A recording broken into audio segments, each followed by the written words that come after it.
A Telegram channel close to one of Russia's law enforcement agencies, AZAL, published what is presumably a full transcript of the cockpit voice recorder with the conversations that took place in the cockpit of the Embraer aircraft belonging to AZAL, which crashed on December 25, 2024. And again, what's important here is not the content of the transcript itself, which we'll assume is authentic, but how AZAL presents the material. They begin with a sharp comment, immediately twisting the facts and building tension. There was panic in the cockpit before landing in Grozny. Reading the transcript again, no panic was observed in the cockpit before attempting to land in Grozny. There was surprise, emotion, and anxiety, completely natural reactions, considering the plane was unexpectedly blinded and flying blind. After the external interference, the pilot anxieties certainly increased. But how can one remain completely calm when your aircraft is mysteriously damaged and has become almost uncontrollable in an instant? Maybe the overly sensitive authors at AZAL themselves panicked after seeing the profanity used by the captain and the second pilot. Pilots use strong language, especially in emergency situations. Ask anyone. But wait, it gets worse.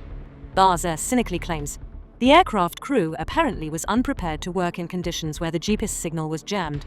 But AZAL shamelessly skips over the question of why the GPS signal was jammed for a civilian aircraft in the first place.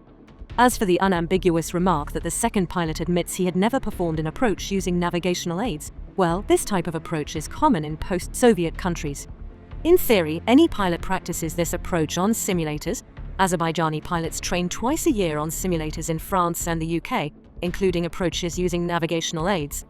But in practice, especially when flying a passenger aircraft, few pilots encounter the need to perform such an approach, and few experience GPS signal jamming. The captain, Igor Kushnyakin, was a pilot of the old Soviet school, which means he knew how to fly using navigational aids by definition. And the fact that he had a young co-pilot who was facing such a situation for the first time is more than normal. AZAL's criticism is completely misplaced, as there was nothing unusual about the crew composition of the Embraer.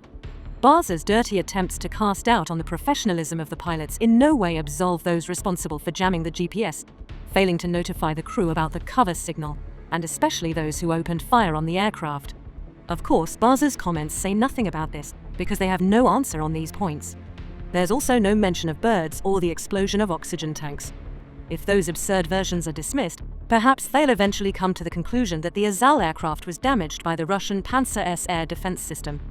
AZAL continues to push a misguided narrative, often repeated by incompetent propagandists, blaming the pilots for making the independent decision to fly to Oktau while noting, despite the help of air traffic controllers, the crew is required to make decisions independently in such situations.